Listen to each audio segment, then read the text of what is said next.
Hi guys, it's Jenny Kay here, speech and language pathologist from Chatterbox Speech Pathology.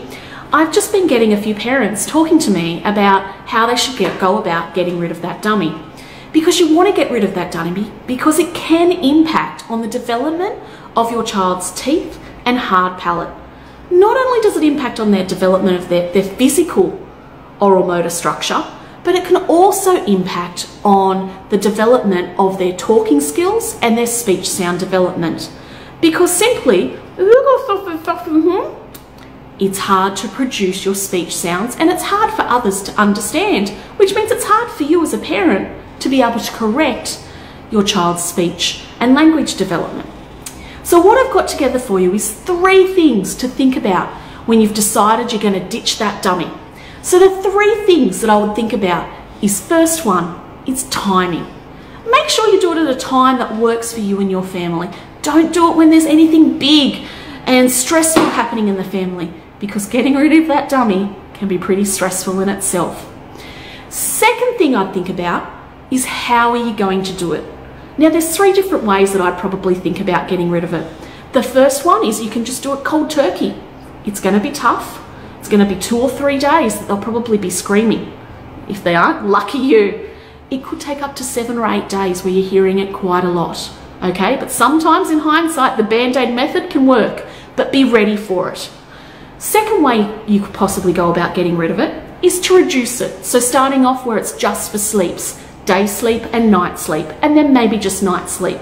It's going to take a number of weeks, maybe a couple of months, as you slowly reduce it until they don't need it anymore. The third and final big way that I would think about getting rid of it is to maybe talk to your child, and that's going to depend on their level of their language skills, and coming up with a reason that it's time to give up the dummy.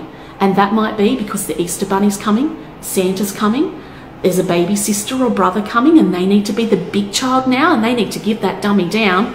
Or it could be that maybe their favourite superhero, one of the Teenage Mutant Ninja Turtles, needs it to defend someone. Okay, have a chat to your child, come up with a great way that works for you. I've had other parents suggest that just cutting off the tips a little bit at a time, because then it doesn't taste great, has worked a treat as well. So maybe that will work, but there's some ways that can help you. So the second thing is to think about how you're going to go about it. The third thing that's really important is that you're consistent. Whichever way you go about it, be consistent.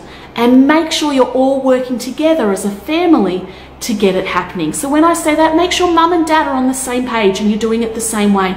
Mother-in-law's on the same page as you. Because the biggest thing that's going to impact on being successful is if one of you is not consistent, or if you are all consistent. Okay, so make sure you're all consistent and you're all decided to go about it in the same way.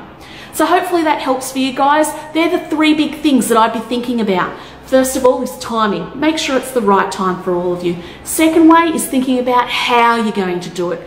Third way is make sure, and this is often the hardest one and it seems the easiest, is being consistent. And then I'll throw in a 4th for good measure. Make sure you celebrate. Go out for dinner, go to the park, whatever it might be, and celebrate that they're a big boy or girl now and they don't need their dummy. If you found that helpful, then tag a friend, because we've all got a friend who's got a child with a dummy and they just don't know how to go about getting rid of it, because it is going to be stressful and it is going to be hard, and we all need to work together and help and support them for their child's sake. Okay, thanks guys.